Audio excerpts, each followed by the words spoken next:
Thank you, Mr. Speaker. Oh.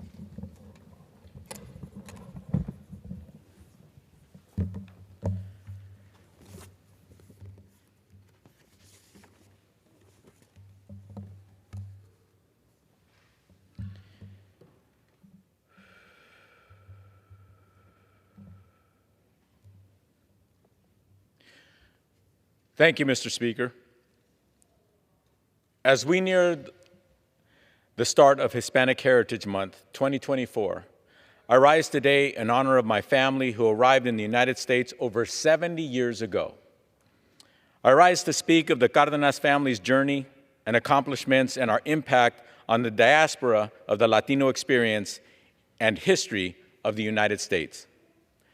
The presence of Latinos in the Americas is vast and for centuries has shaped the continent we know today. Even before colonizers arrived, our ancestors, the Mayans, the Incas, the Olmecs, and the Aztecs had already built great empires and civilizations that provided immense contributions to the world. Today, we have come to define and represent the diverse Latino communities with over 65 million spread across the country and represent nearly 20% of the overall U.S. population. It's fitting to document our history and generational stories and preserve them in our congressional record. Much of our history is recounted through the stories of our parents, our aunts, our uncles, and our abuelitas and abuelitos.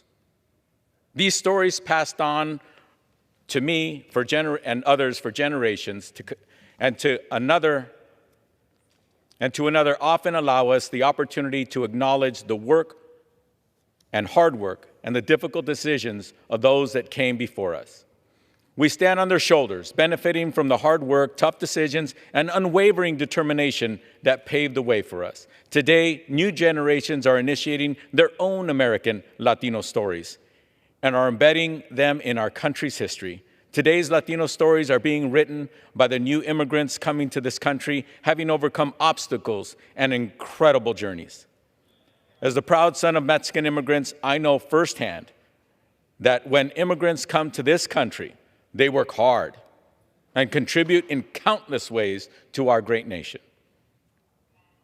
Today, I stand before you to share the story of my family, the story of Andrés and María Cárdenas, who were both raised and married in Temastián, Jalisco, Mexico. They came to this country, settled in California, and raised 11 American-born citizens. Their journey is a prime example of what people can achieve when given the opportunity to succeed. My family reflects the United States of America's story. What my parents were able to accomplish is typical of many immigrant families. What my siblings and I were able to accomplish is confirmation and proof of what immigrants in this country have to offer to everyone and the benefits that are profound to everyone in our country. With the long story of racism towards Latinos and xenophobia towards immigrants, the story of my family is a story that needs to be told.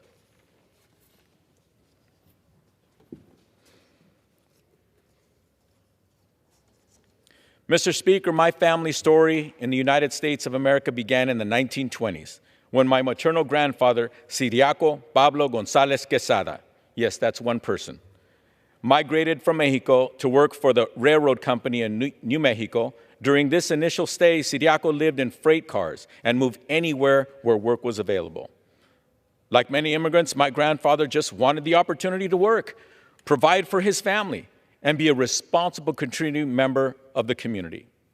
In 1924, my grandmother, Clara Miramontes Quesada, and her baby, Marcelo, came to California to join my grandfather, Ciriaco, who was working as an agricultural and construction worker at that time.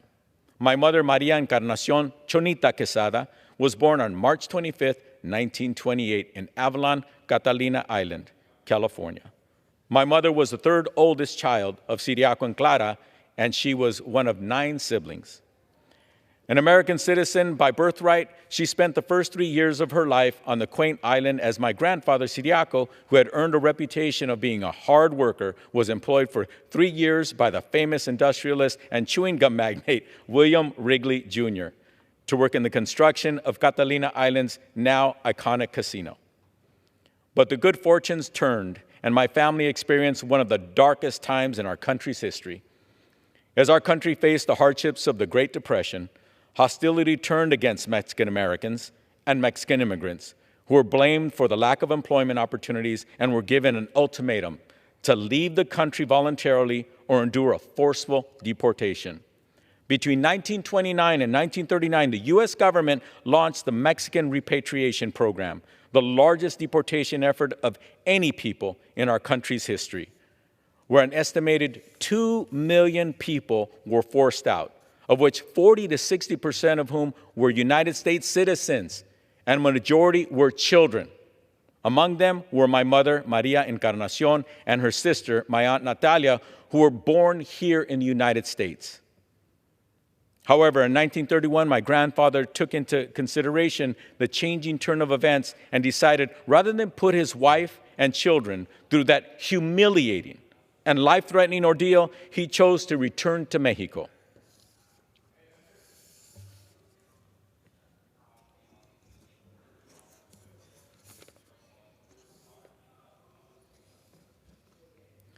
My father, Andrés Soria, the son of Anastasio Cárdenas and Natalia Soria, was born on April 18, 1925 in Temastián, Jalisco, Mexico.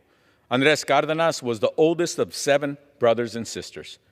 Both my parents had a humble early life in Temastián. Not having access to resources like traditional schooling, they both loosely received the equivalent of a 3rd grade education. Yet their personal values and education would be shaped by humble beliefs in their mutual Catholic faith.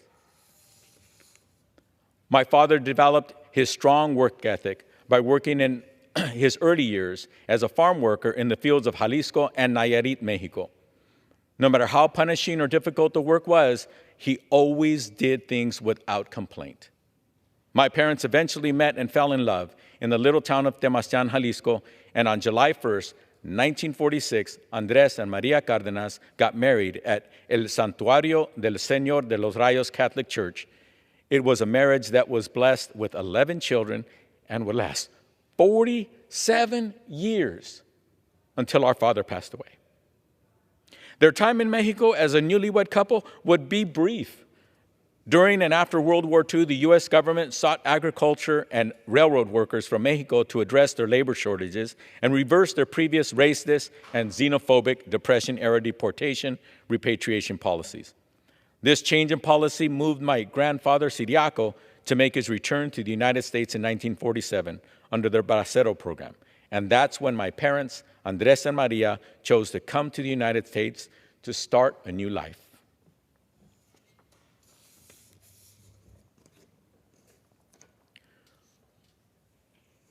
From 1942 to 1964, the Bracero program issued temporary U.S. work permits to nearly 4 million Mexican workers.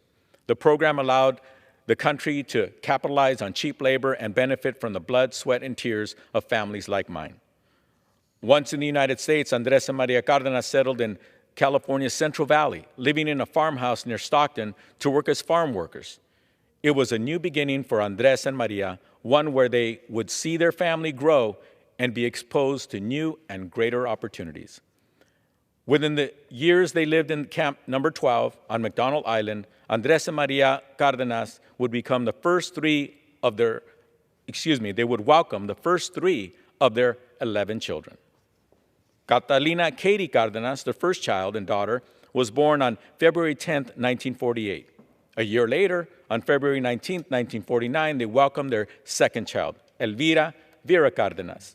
And on April 1, 1950, they welcomed their third child and first son, Ricardo Richard Cárdenas, to the family. For several years, my father worked in the fields, picking just about everything under the sun: lemons, oranges, grapes, asparagus, potatoes, you name it. After working in the fields for various growing seasons, he moved his family further west to Antioch, California, to work as a railroad worker. The move to Antioch welcomed the addition of 2 more children. Their fourth child, Elisa Licha Cárdenas, was born on November 19, 1951, and 2 years later, after their fifth child was born on May 8, 1953, María Trinidad Trini Cárdenas. My father, Andrés, was always determined to work hard, and when the opportunities presented themselves, he would always step up. I recall the story he told me of the time he was promoted from a farm worker in the fields to operating the farm's tractor. When the English-speaking owner of the farm asked a group of Mexican and Filipino laborers if they knew how to operate the tractor, no one understood what he was saying. But my father took a risk and raised his hand.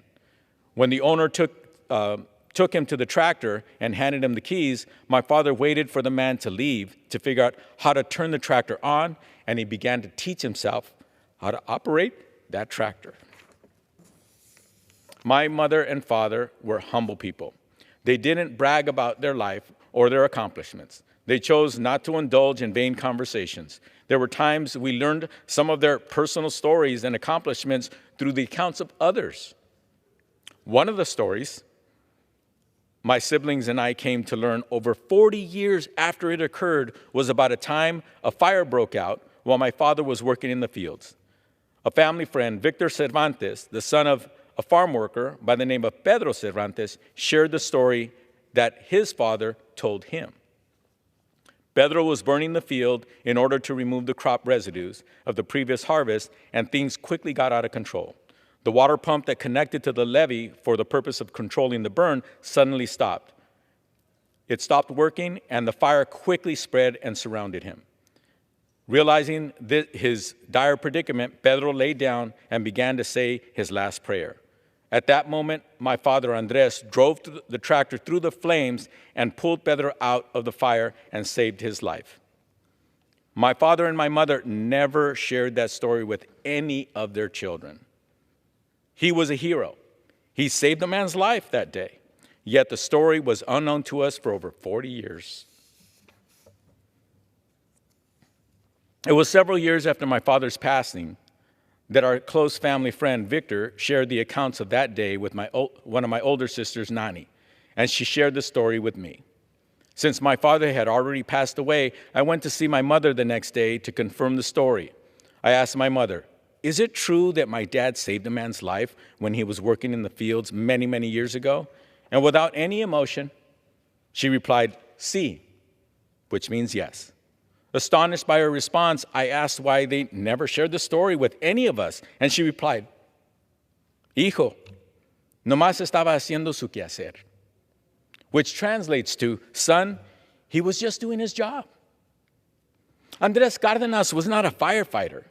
He was a farm worker working in the fields that day, and when he heard a cry for help, he responded, and he saved the man's life. My parents were humble and always believed that actions speak louder than words.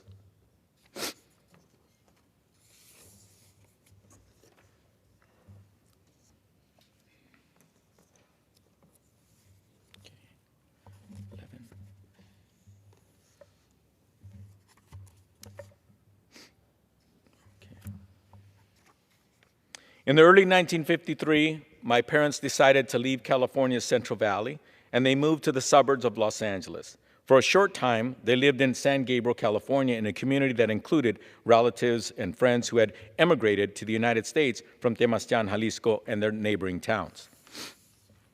The change of scenery from the clear skies of the Central Valley to the smog-filled skies of Los Angeles was a drastic change. As my parents and siblings adjusted to the move, San Gabriel's poor air quality became detrimental to my mother's health. She developed a serious respiratory issue that needed medical attention. The access to quality and affordable health care has always been a barrier for immigrant families and communities throughout America.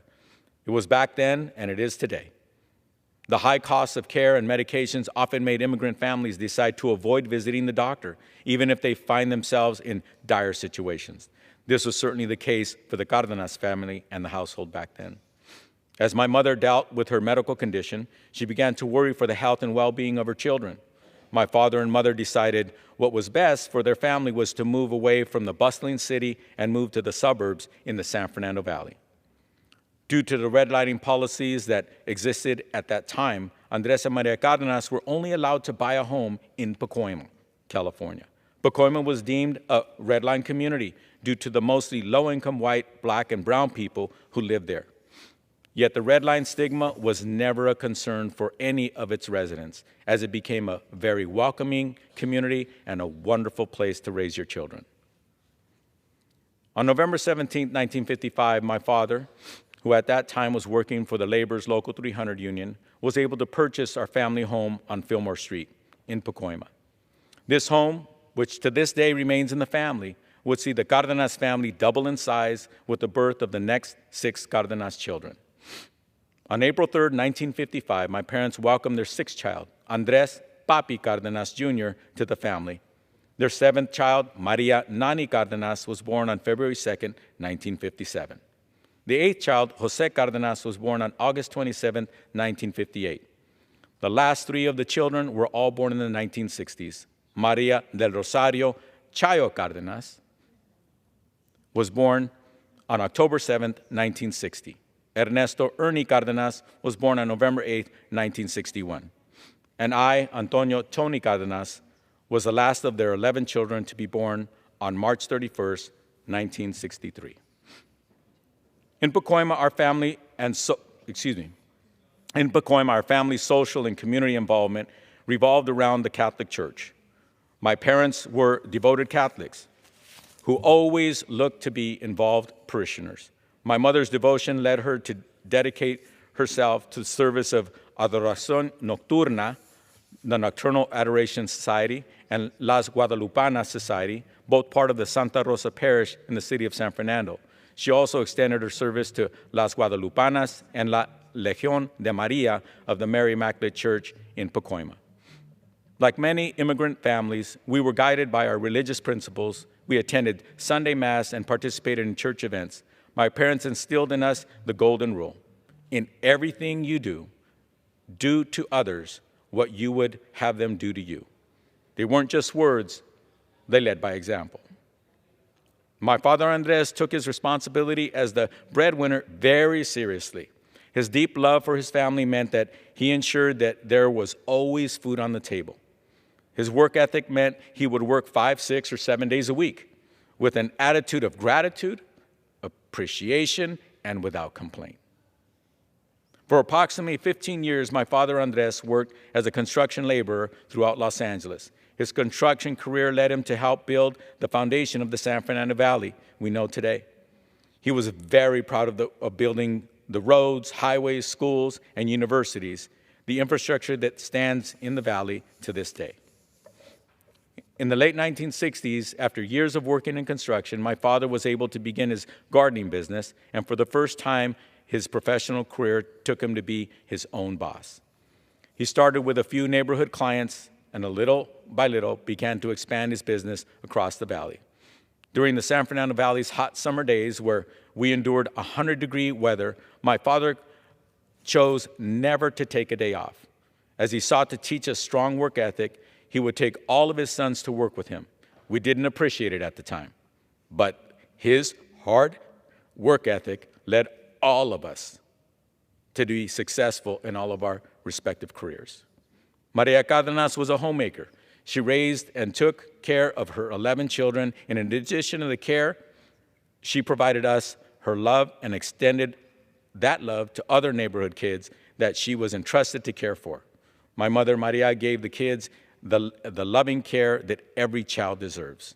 And in this picture, you might see that little girl at the bottom with the white ribbon in her hair. She looks a little different than the rest of us. That's Angel. Angel was entrusted to our family, and far too often, when her mother was supposed to pick her up, she wasn't there. She stayed overnight. She was with us. She became part of the family. That's the love that a mother with 11 children finds the ability to afford that to children who deserve that too. My mother was also a talented seamstress. who was hired by fellow parishioners to sew dresses for their child's quinceañeras, communions, and their weddings.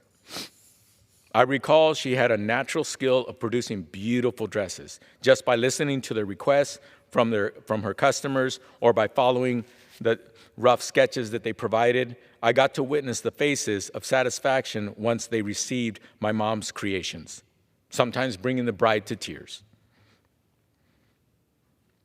Beyond formal education, my parents taught us through their actions, giving us the most valuable lessons of all.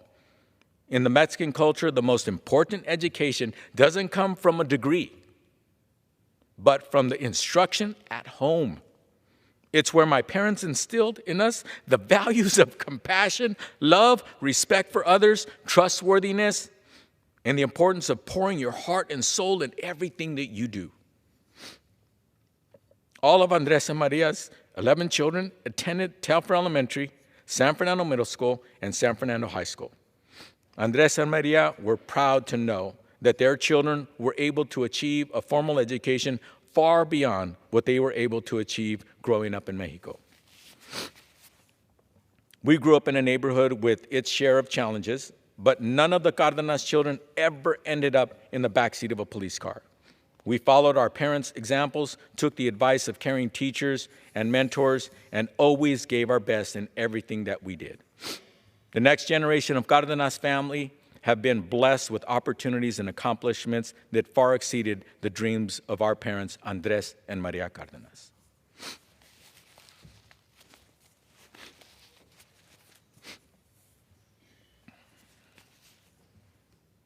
The first child of Andrés and María Cárdenas, Katy Cárdenas Gómez, married Freddie Gómez, a Vietnam veteran and a former employee at Lockheed. My sister and Freddie are blessed with 4 children, Rosa María Gómez, Freddie Gómez III, Cristina Gómez, and their youngest child, Mike A. Gómez. The Gómez family have welcomed Francisco Garcia through his marriage with their daughter, Cristina, and will soon welcome Maribel Medina to the family when she marries their son, Mike. Today, Katy is enjoying her retirement after a long career at Kaiser Permanente. Katy and Freddie are celebrating 54 years of marriage. They love spending time with their 8 grandchildren, Anthony, Gabriel, Landon, Braden, Aaron, Mila, Ariana, and Ariel, as they attend all of their sporting and family events.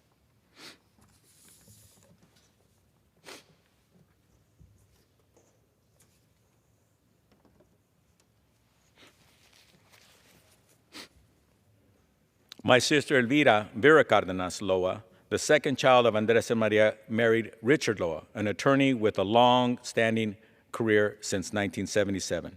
Richard is an elected council member of the city of Palmdale, California. Richard and Vera have 4 children, Angelica Loa Perez, Jesse Loa, Ricky, Richard Loa, and Becky Loa. They also have welcomed Henry Perez to their family as he married their daughter, Angelica. Today, both Vera and her husband, Richard, are celebrating 51 years of marriage and enjoy having the company of their 5 grandchildren, Elias, Natalia, Amaya, Maddox, and Jackson.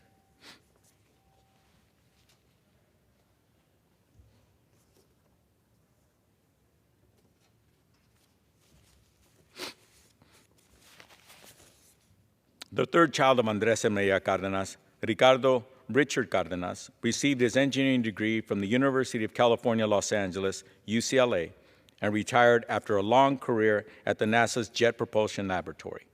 Richard married Margaret, and they have 2 children, Richard Andrés Cárdenas, Kimberly Sara Cárdenas Munch. Richard Andrés married Yvette Santana Cárdenas, and Kimberly married David Munch.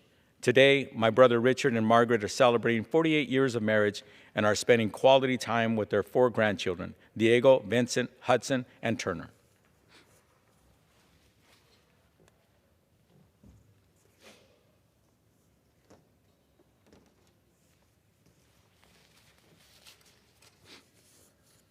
The 4th child, Elisa Licha Cárdenas Herrera, married Hector Herrera, a Vietnam veteran, and they have 4 children, Hector Herrera Jr., Monica Herrera Sanchez, Elisa Maria Herrera Lomelí, and David Herrera. Licha and Hector have welcomed 2 sons-in-laws to their family, Rogi Sanchez, who is married to their daughter Monica, and Richard Lomeli, who is married to their daughter Elisa. Today, Licha and Hector are celebrating 53 years of marriage and are enjoying the company of their 6 grandchildren, Kylie, Olivia, Lennon, Sienna, Lana, and Feora, and their great-grandchild, Atreus.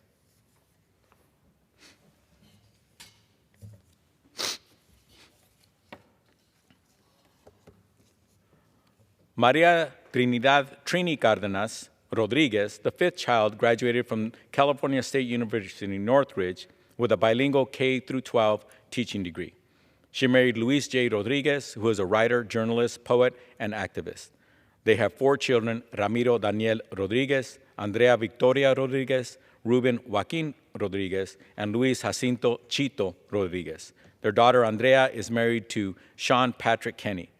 Today, Trini and her husband, Luis, now spend much of their time with their 5 grandchildren, Ricardo, Ana, Amanda, Jack, and Catalina, and their 7 great-grandchildren, Jada, Liliana, Javier, Andre, Jedediah, Rose, and Nicholas.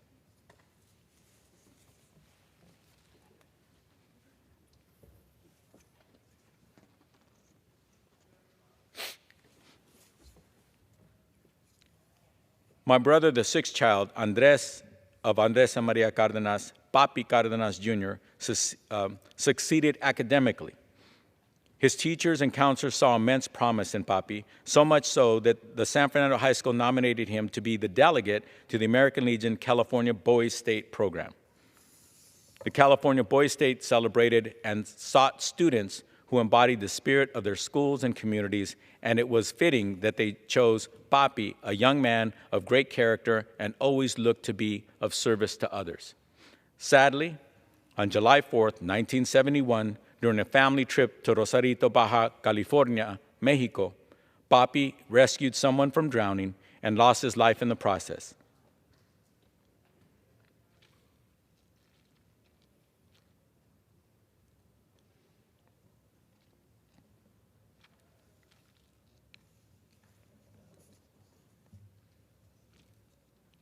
He died a hero, and he's been immortalized in the hearts of his family and friends.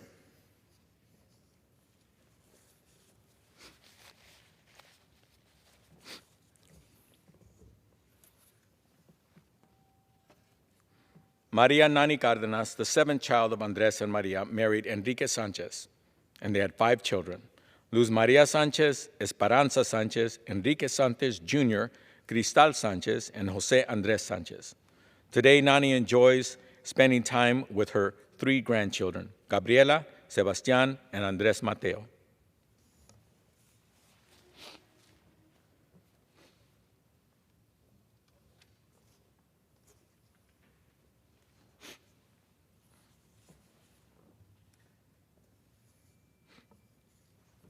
The 8th child of Andrés and María, Dr. Jose Cárdenas, is a graduate of Baylor University and today works as a clinical community psychologist in the community that he grew up in. Jose is married to Rosalinda Rivera Cárdenas, a longtime educator, and they have 3 children, Benjamín Elías Cárdenas, Nicolás Antonio Cárdenas, and Cristian René Cárdenas. Jose's family has grown with the addition of 2 daughters-in-laws, Lucerito Estela Cárdenas, who is married to Benjamin, and Nicole Elizabeth Cárdenas, who is married to Nicolás. They will soon welcome Elizabeth Maria de Los Angeles Sanchez to the family as she is engaged to marry Cristian René. Today, Jose and Rosalinda are celebrating 38 years of marriage and are enjoying the company of their 2 grandchildren, Nora and Nash.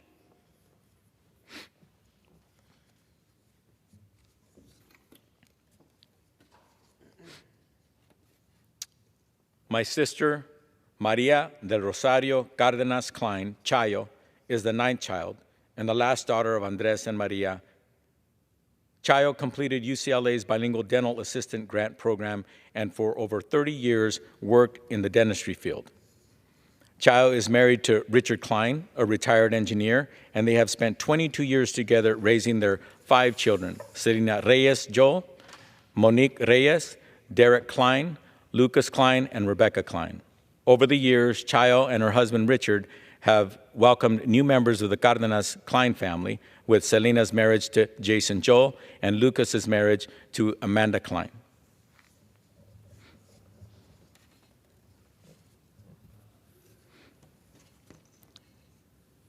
The 10th child, Andrés and María, my brother Ernesto Ernie Cárdenas, has a bachelor's degree in mechanical engineering from the University of California, Santa Barbara, UCSB, and a master's degree in business administration from the California State Polytechnic University, Pomona. Ernie married Isabel Calderon, and they have 3 children, Armando Gabriel Cárdenas, Daniel Esteban Cárdenas, and Marcos Adrián Cárdenas. Ernie and Isabel have also welcomed Alex to the family, who is married to their son, Marcos. Today, Ernie and Isabel are celebrating 33 years of marriage together, and he is enjoying a retirement after a long career working for Pacific Bell, SBC, and AT&T.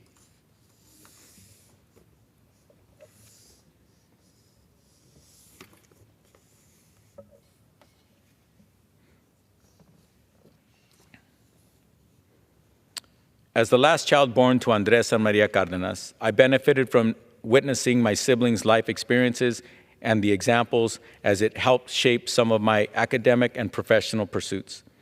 I'm the last of 11 children to attend and graduate from San Fernando High School. I was accepted to the University of California, Santa Barbara, UCSB, where I earned my degree in electrical engineering. In 1992, I made my best decision and married the love of my life, Norma. We have been married for 32 years, and I have enjoyed her love, patience, and counsel, and her full support.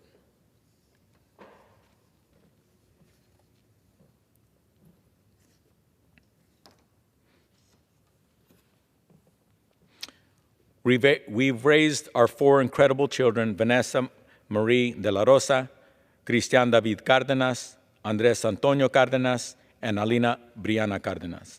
Through my daughter Vanessa's marriage, we have welcomed our son-in-law, Brian de la Rosa, to the family and have been blessed with 2 amazing grandchildren, Joaquin Cruz and Jimena Luna.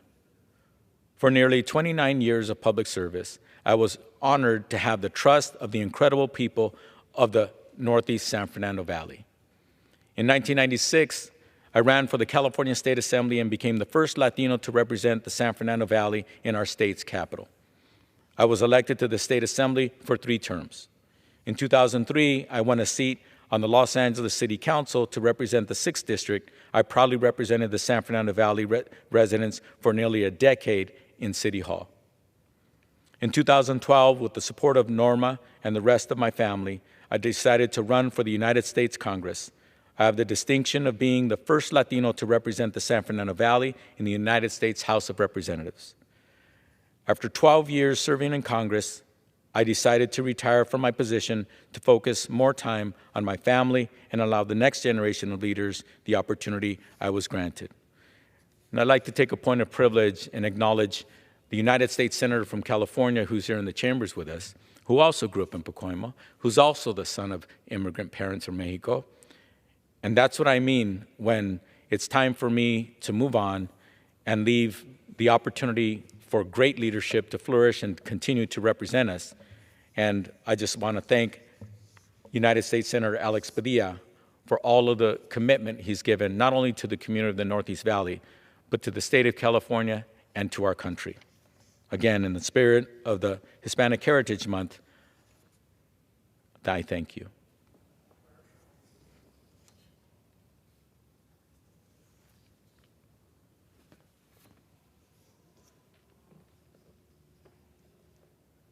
Okay, 23.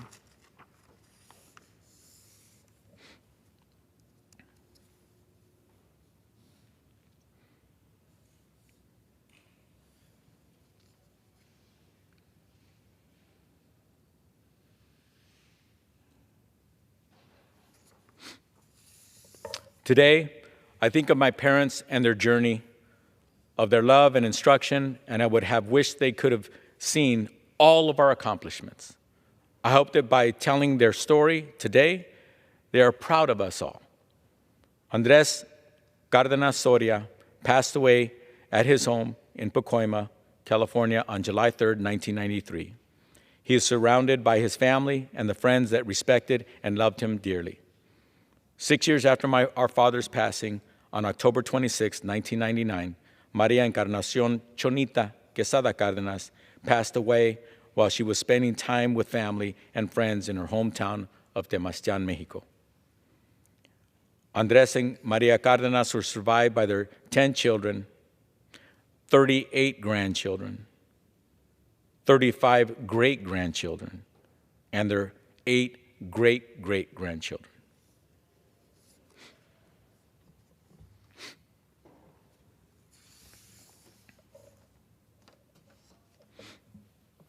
In 1997, my siblings and I decided to honor our father's legacy and formed the Andrés Cárdenas Family Foundation. 2 years later, after our mother passed away, we decided to change the foundation name to Andrés y María Cárdenas Family Foundation. As Andrés and María had encouraged their children to seek higher education and opportunities and saw their children earn degrees, we decided to give back to deserving students and families of the Northeast San Fernando Valley by providing scholarships and support for their higher education pursuits. Now, for over 25 years, the Andrés y María Cárdenas Family Foundation has supported the educational goals of local students by raising and giving away over $1.5 million in scholarship funds in support of over 1,400 Valley students. On March 9, 2009, the City of Los Angeles Department of Recreation and Parks renamed the Blythe Street Park in Panorama City, California, the Andrés and María Cárdenas Recreation Center. The local not-for-profit organizations requested the name be changed as they felt my parents' story was representative of the local neighborhood and of its values of hard work and community commitment and how immigrants can make it in America. 3 years later, on March 19, 2012, the Valley Region No. 9 Elementary School, it was brand new, located in Van Nuys, California, was named the Andrés and María Cárdenas Elementary School. The local community wanted the school to bear the name of immigrant parents who, despite facing enormous challenges, were able to promote education in their households and produce successful contributing members of our great nation. The story of Andrés and María Cárdenas is just a small part of the enormous legacy of immigrants. Like many immigrant families, my parents dedicated their life's work para sacar su familia adelante, which means to help their family advance in life. The story of Andrés and María Cárdenas is America's story, one of hard work and achievements in the pursuit of the American dream. Their journey from Mexico to the United States and their ability to raise their 11 successful children in the face of many challenges is a testament to the strength and resilience of many Latino and immigrant families across our great country. Andrés and María Cárdenas embody the values that make our country great, and their legacy lives on through their descendants and the contributions they continue to make to our society. Mr. Speaker, how much time do I have? The gentleman has 22 minutes remaining.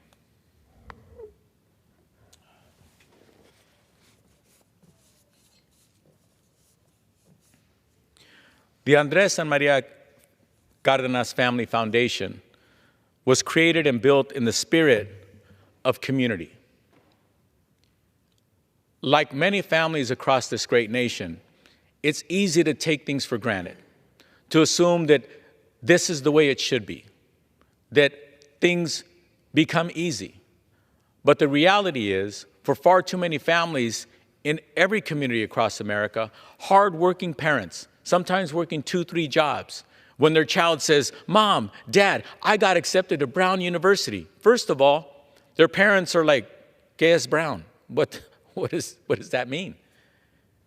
And far too often, many immigrant families, they see that there's a college right down the street, maybe a community college. And they say, "Mijo, mija, why don't you just go to school there?" Not realizing that their child is actually living their dream. Their child is their dream come true, to go to one of the most prestigious universities in the world.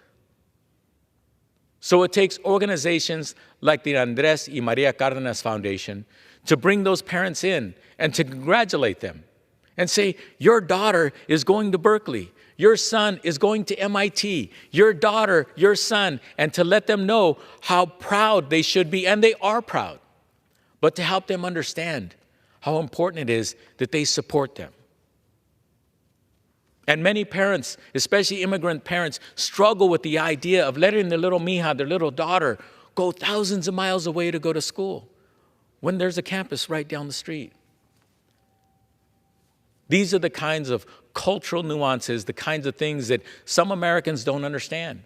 But the Andrés y María Cárdenas Foundation, built by the Cárdenas family and the community, understands that.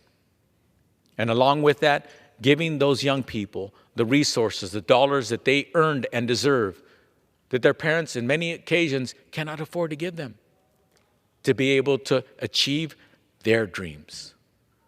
The dreams of many families who come to this country who those dreams were denied to them in their home country. Another organization that my sister Trini and her husband Luis started, a not-for-profit, just like the Andrés y María Cárdenas Foundation, is Tia Chucha's, which happens to be, now that bookstores have been disappearing across communities across the nation, is the only bookstore in the Northeast Valley. Free for anybody to come and enjoy the scene or come on open mic night and express themselves and to feel at home. And to buy books. And in some cases, if they can't afford it, to receive books for free. To increase their knowledge. And to dream. And to grow.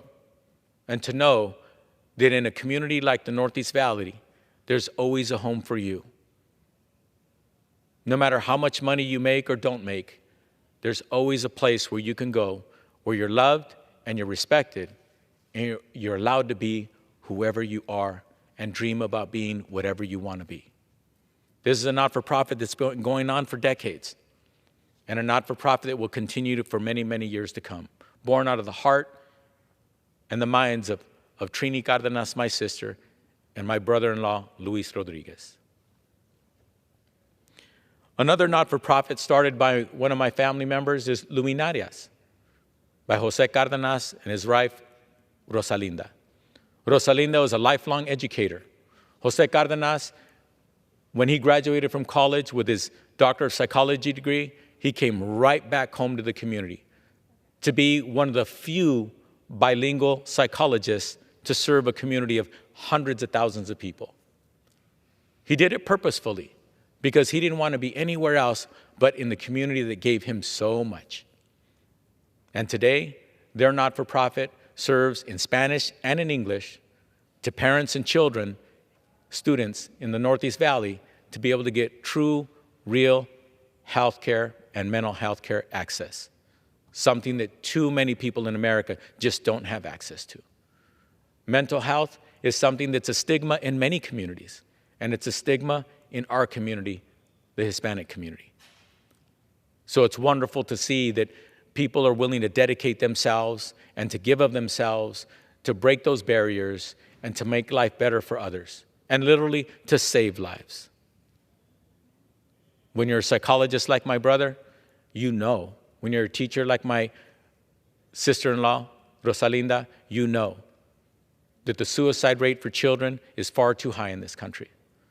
And what they need is not only psychological support, but they need to know that they are loved and appreciated and that they matter. I also want to talk about some things that occurred and unfortunately still occur to a certain degree to this day. And that is that women are not encouraged to pursue their dreams as much as men are in this country. I'm the youngest of 11, born in 1963. My eldest sister was born in 1948. So that means when Catalina and Elivira and Licha and Trini, when they were going to school, that was in the 1960s. When they met with their counselor and asked, what classes should I take? The counselor would say, you should take typing and home economics to learn how to cook. Because you know what? You should just think of getting married and he'll take care of you. I don't think that's very good advice. And my wife, Norma, doesn't think that's very good advice either. But that's the advice that too many women in America received back then. And to this day, too many women receive that advice as well. My sister, Licha, used to help me with my math homework. She was better at math than me. But yet I became the engineer. Because society kept reminding her, it's not necessary to go to college. She could have, she should have. She's smarter than me. And in some ways, a better person. I tell you that because, Mr. Speaker, because it's important for people to understand that sometimes struggles are man-made. A counselor who should be advising a child and encouraging them to live their dreams tries to discourage them. That's a shame. That's unfortunate. That's not good. When I got to San Fernando High School and I found out later that this kind of situation happened not only to my brothers and sisters, but thousands of kids who grew up in our neighborhood who went to our high school and the neighboring high schools. When I got to my high school, my counselor asked me, what do you want to be when you grow up? And I said, I want to be an engineer. And she said, I'm going to put you in wood shop and auto shop and metal shop. We had that back in the day. So that, you know what, you could make a fine mechanic. I'm sure you're good with your hands. And I had to argue with my counselor to take the classes that I needed to even be able to be admitted to college. Because in order for you to be able to be admitted to a university in America, you have to take certain high school courses. And if you don't, you're not allowed to even be accepted. Why did I know that? I was lucky. I was the youngest of 11. I saw my brother Richard become an engineer. My sister Nani go to CSUN. My sister Trini go to CSUN. And all this activity that I happen to know better than that counselor what I needed to do. Luckily for me, I won that argument. I took the courses I needed to take. And then something even worse happened. In my 12th grade year at San Fernando High School, I got accepted to the University of California, Santa Barbara Electrical Engineering Department. Somebody told me later it was the third toughest engineering school to get into in the country. And I made it. I earned it. When I told my 12th grade math teacher the next day after receiving that letter at my home, he didn't let me finish my sentence when I said, I got accepted to UC Santa Barbara and I'm going to be an engineer. He cut me off and said, don't even try it. You can't cut it. They'll eat you alive. I tell that story to young children all the time. And I remind them. How dare any of your teachers or counselors or anybody in your community tell you you can't be this or you can't be that? And I tell them and I ask them, how many of you think I'm a straight A student? And being that I'm a congressman, most of the kids raise their hand. I'm flattered. I was never a straight A student, but I always tried my best. I always gave everything my all. And that's what I tell the children. Do not believe the lies. The lies that were told to many of the people in this photo. But despite those lies, achieved their dreams. I get to be a United States Congressman. Mr. Speaker, as you know and I know, the honor to be a member of these chambers is overwhelming, a tremendous responsibility. And the reason why I get to speak to you this way today is because you have to be a member of Congress to be acknowledged and recognized to speak on this floor. Yes, you've seen the president speak, and that's because he's invited and we allow him that honor. You've seen heads of state do the same. The only way that they can do that is they have to be invited by this body and be allowed to do so. My community elected me. to be their representative, a kid from Pacoima. Someone who is told, you can't make it, you can't do it. But someone who had just enough of the right people in his life. Mr. Johnson, my 10th grade English teacher, who stayed after school to make sure that I finally learned how to read and write so that I could someday go to college. In one grade level, I found out later in life, Mr. Johnson got me to read 2.5 grade levels higher by the time I left his class from the time I arrived in his class. That's love. That's a professional.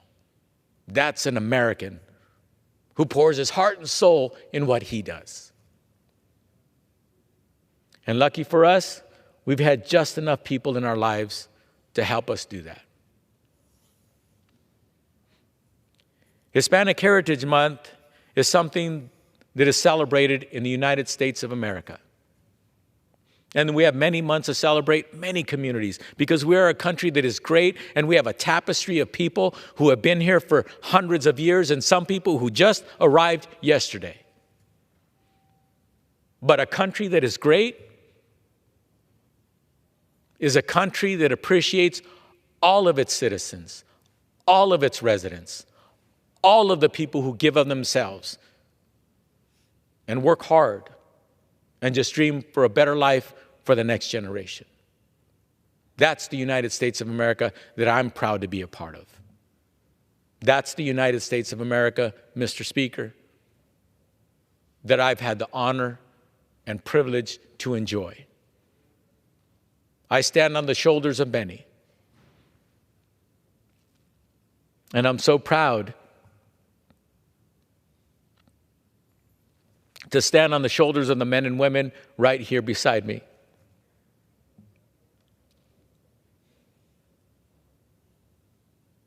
Humble people who always give it their all.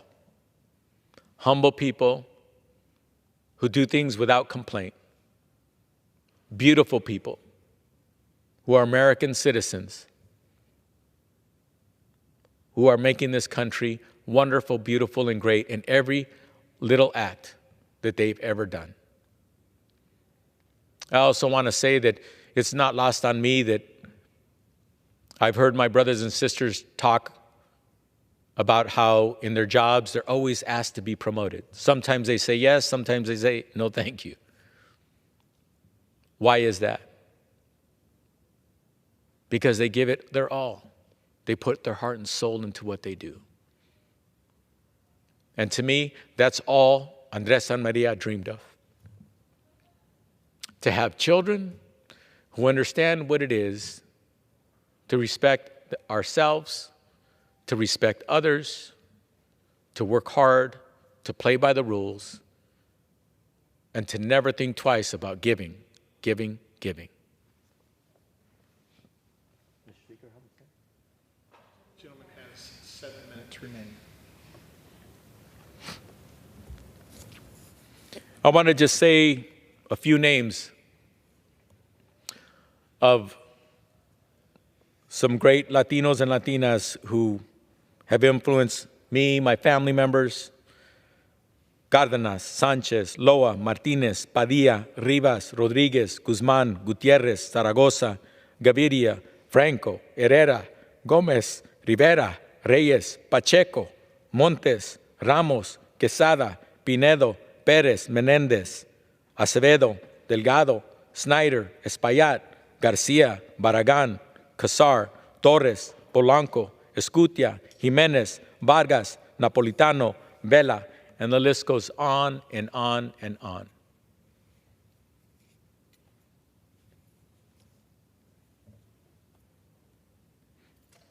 I've been blessed. And I hope and pray that whatever I've done or whatever I do, I can be some kind of a positive example and help bring blessings to others. It's an honor to stand before you today and to share their story, our story, an American story, and to celebrate the rich heritage and contributions of Latinos and Latinas throughout the history of our country. Thank you, Mr. Speaker, and I yield back. The gentleman from California yields back.